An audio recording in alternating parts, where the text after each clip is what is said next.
Let's talk about one of the wildest, most unbelievable stories in all of history, the time a private company literally took over an entire country.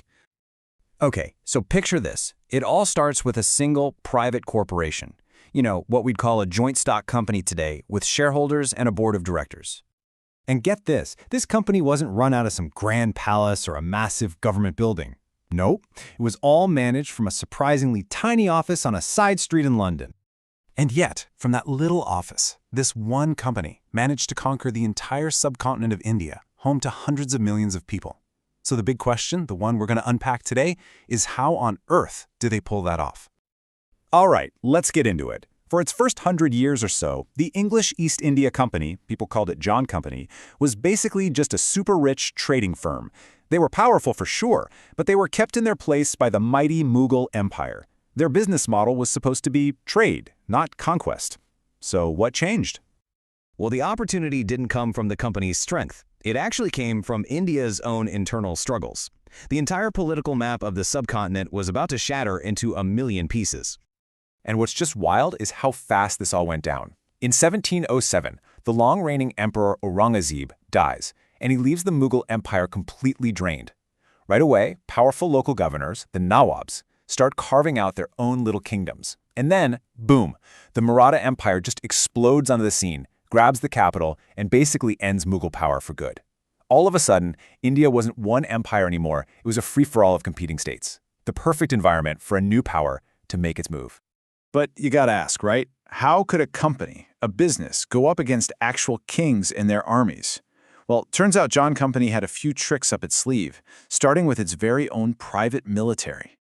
By the early 1800s, the East India Company's private army had grown to an incredible 200,000 soldiers. Now let that sink in for a second. That's twice the size of the official British army at the time. A private company had built one of the largest armies on the entire planet.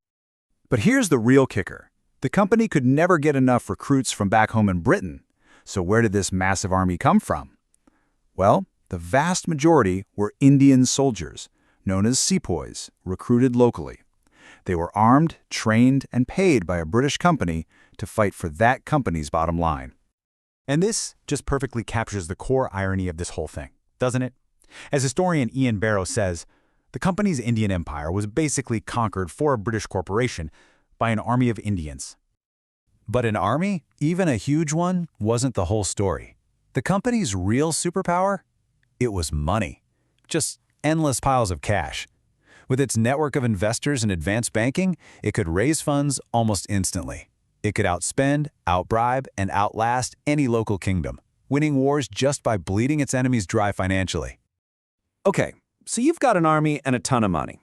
Great, but you still need someone to lead the charge. And for the company, that guy was a young, ambitious, and incredibly audacious officer named Robert Clive. His story is basically the dress rehearsal for the main event. So back in the 1750s, the company is in this corporate showdown with its biggest rival, the French. Things are looking pretty grim. But then Clive, he makes this incredibly gutsy move. He takes a tiny force, storms the enemy's capital, Arcot, and then somehow manages to defend it against an army 7 times larger. The victory was so shocking, the British Prime Minister called him a heaven-born general. Clive had just shown everyone what the company's army was capable of. And all of that was really just the warm-up act. Now we get to the main event, the seizure of Bengal. At the time, Bengal was the single richest province in India. So for the company, this wasn't just another battle, this was the ultimate hostile takeover.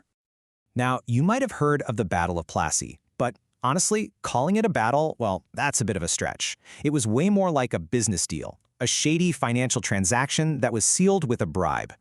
So here's how the deal went down. You've got the local ruler, the Nawab of Bengal, with this enormous army. But, and this is a huge but, his own general, a guy named Mir Jafar, is secretly cutting a deal with Robert Clive. The plan was simple. Mir Jafar would make sure his side of the army didn't fight, and in return, Clive would make him the new Nawab. The whole thing was decided before the fighting even began. So, just as planned, Mir Jafar's troops basically stand down, the battle is over before it really starts, and bam! The company puts its new puppet ruler in charge and collects its prize. By 1765, they were formally given the right to collect all the taxes in Bengal. This is the moment a private company officially became the government, collecting revenue from millions of people. So what happens next? What happens when a company that answers only to its shareholders, a company obsessed with profit, suddenly gets to run an entire state? Well, the result for the people of Bengal was absolutely brutal. You know, it is no accident that the English word loot comes directly from the Hindi word for plunder and entered the language right around this time. That tells you everything you need to know about the company's business model. It wasn't about governing, it was about asset stripping an entire country. And the human cost. It was just unimaginable. When a massive famine hit Bengal in 1770, the company didn't just fail to help. Historians point out that by continuing to hoard grain and collect taxes, they actually made the crisis worse. The estimated death toll? A horrifying 10 million people. And look, this wasn't something people only realized was horrible centuries later. Even back then, people in Britain were absolutely aghast. The famous politician Edmund Burke stood up and declared that the company's business was more like robbery than trade. The scandal was enormous. I mean, we're talking about major players like Robert Clive getting dragged through the mud in Parliament and in the newspapers for their greed. Clive himself, hounded by his critics, eventually took his own life. His successor was even put on trial. There was a huge public outcry. But here's the thing. For all the outrage, all the public condemnation, it didn't stop the machine. The conquest was done. The reality was set in stone. A private corporation run from a small London office now ruled an empire. And all of this leaves us with a huge, lingering question, one that feels just as urgent today as it was 250 years ago. When a company becomes as powerful as a state, who exactly is held responsible?